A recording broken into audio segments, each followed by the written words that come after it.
Hello, good evening. The sexist behaviour infiltrating our public services has been uncovered over the past year, with police and fire services exposed by shocking accounts from women. Tonight, it's the army that's under fire as we share the experience of a female veteran from West Wales. She's spoken to Wales at 6 about the misogyny, bullying and sexual assault she says she faced during her 17 years of service. And it appears she's not alone, as figures reveal 1 in 4 female veterans across England and Wales have experienced sexual assault. The Ministry of Defence say they have a zero-tolerance approach to such behaviour. With this exclusive report, here's our correspondent, Alexandra Hartley.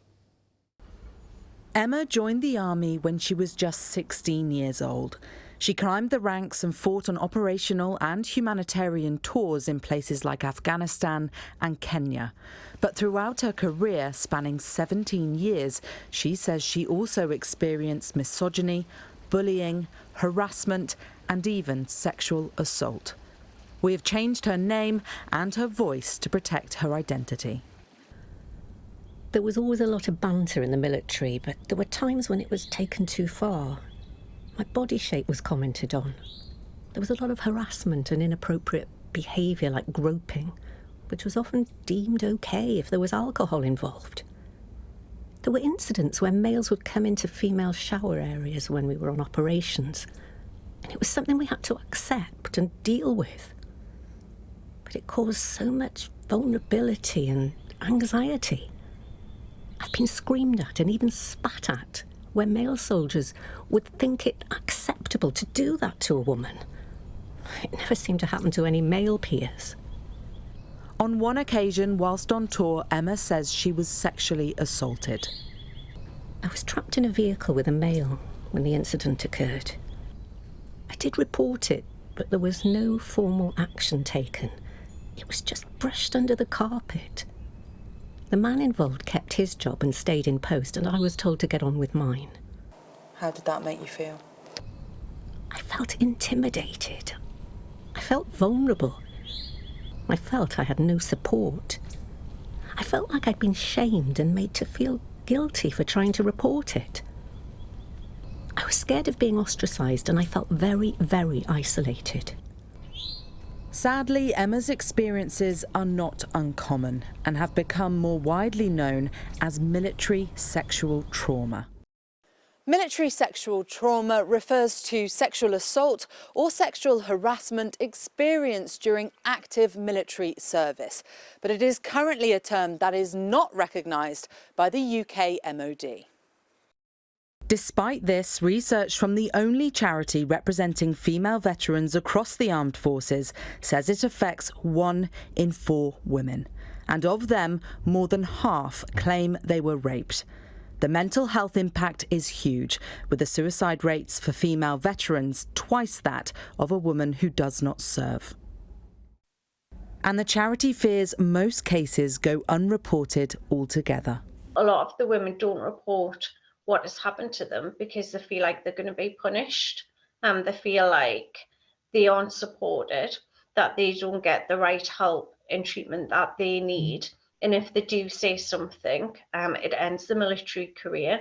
So a lot of the women that we work with choose not to report what's happened to them because they just don't feel like the systems are in place to support them. Emma's experience has had a big impact on her mental health, but she's been working with a charity in Wales that supports veterans to deal with trauma through art and recently helped create a comic to express some of her day-to-day experiences. In the military, a lot of this abuse gets normalised. A lot of women don't recognise it as abuse or report it, and there's often no support. But it builds up and has a huge impact on your life. I want my story to highlight to other women that this goes on. And I wanted people to reach out for support because I know there are other women who have experienced the same and much worse, who aren't getting the support they need. We very rarely get to hear the stories of women veterans, and I think this might be the first time that we hear a woman's experience of military sexual trauma, harassment, bullying, certainly within comics, a life story comic, and we hope that by sharing this comic with the general public, it will start to raise awareness of what so many women who are in the military, what they're going through every day. In a statement, the MOD said it has a zero-tolerance approach to sexual assault, and any allegations reported will be investigated with immediate action taken. The military also say they're making changes to create an inclusive environment for all, but Emma feels change isn't happening fast enough. What would you say to a woman who wanted to go into the forces? At the moment, as it stands, it's not a comfortable environment or a safe environment for a woman. And personally, I'd encourage them not to. You don't feel it's safe enough for a woman to be in the military? I don't at the moment, no. I don't think it is safe. Emma, like many other servicewomen, joined the forces to serve and protect her country. But she feels the military failed to protect her. She hopes sharing her experiences will help more women get the support and safety they need and deserve.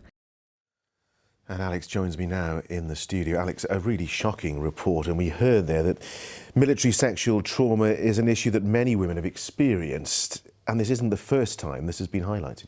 That's right, John. A couple of years ago, the MP for Wrexham, Sarah Atherton, who also happens to be the only female MP who has served in the military, helped carry out a review into the female experience of the armed forces. The findings were shocking. Recommendations were issued and training was put in place. But she feels that that training has not yet trickled through.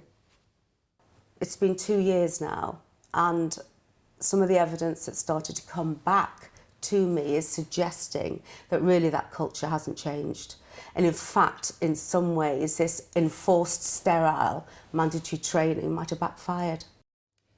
And I should add that that mandatory training included diversity and inclusion training and also training on how to deal with some of the more serious assaults that we've mentioned in my report. But Sarah Atherton says there needs to be drastic cultural change within the military, not least because recruitment is being affected, especially for females joining. But she does say that she remains optimistic about a career in the military for females. Do you think that the military is a safe place as a woman at the moment? I think it is. I think 9 out of 10 women who said they would recommend a career are quite right. But, you know, there are elements in this very large institution that aren't working, and they need to be addressed. So what happens now then, Alex?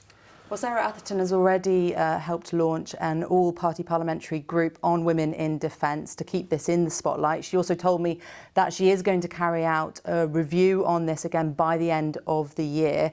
Of course, Emma sharing her story with me comes at a time when women's safety and big institutions like this are really in the spotlight. We've seen the scrutiny over the Met Police and the fire service in this week and recent weeks. But it really does take people like Emma bravely sharing their story to put these kind of experiences in the spotlight, and she, along with campaigners, really hope that it will make a difference and make a change. Let's hope so. Alex, thank you very much indeed.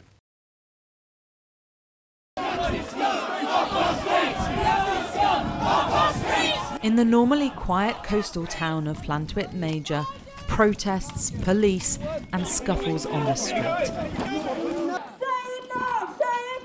Refugees are welcome here! Hundreds came together to oppose far-right group Patriotic Alternative, who are known for sowing division in communities across the UK, especially on issues like immigration. PA is a small but extremely active group. What makes them dangerous is the inherent ideology they have within the group, the fascist ideology, and how they've tried to mask it to the wider public, and therefore used it to get into local communities. The issue in this community centres around this old school site on Eagleswell Road. The council announced plans to turn it into 90 units of temporary accommodation for refugees and asylum seekers. And whilst the decision did spark debate in the town, people protesting here say they do not agree with any intervention from Patriotic Alternative or what they stand for. Why have you come down here today? Because it petrifies me that these people might get a foothold. They're just trying to divide us. Wales is traditionally a welcoming country, just trying to sow division and hatred, and it's just not acceptable. There is a small group of patriotic alternative trying to give a speech now. They are being rather drowned out, though, by the mass of protesters who've come here. Anti-fascist protesters, along with Wales Against Racism and the local community, have come here to say they are not welcome. Most members did not want to speak to us on camera, but one who did told me he'd travelled in from Wiltshire. This is about a local community site being turned into a place for refugees to live. And well, they're not refugees, they're economic migrants. What evidence have you got of that? Well, the government's own statistics. I don't have a leaflet on me at the moment. One of the other chaps does, somewhere. Are you not here just to stir up hate? No, not at all. No, not at all. We're here to defend the locals, their interests, their culture, their lives. We've seen what happens to other areas when they become diverse, right? It's not good. The crime goes through the roof. But local residents we spoke to had a different view about their town. Our message is one of hope and welcome. We welcome the refugees coming here. They're fleeing a war, and we want to show them a warm welcome, and we don't want division sowed in our community. A lot of people are quite scared. A lot of local people are quite upset by their presence. My personal opinion is that I oppose what they stand for. So we might have different opinions on things, but ultimately we just want peace. Whilst the group was not physically violent, it is their ideology that experts say poses a real danger and threat. How worried should we be in our communities about a group like this? I think Llantwit was very positive in that there was a strong local community response and resilience to that kind of messaging, but it definitely shouldn't be underestimated, and communities should definitely be made aware of who they are inside, because I think most people wouldn't support an explicitly fascist group. As members of Patriotic Alternative left the town, there were pockets of tension between the police and other protesters. But locals hope it is their message of kindness and compassion that cut through above all else. Alexandra Hartley, ITV News, Llantwit Major.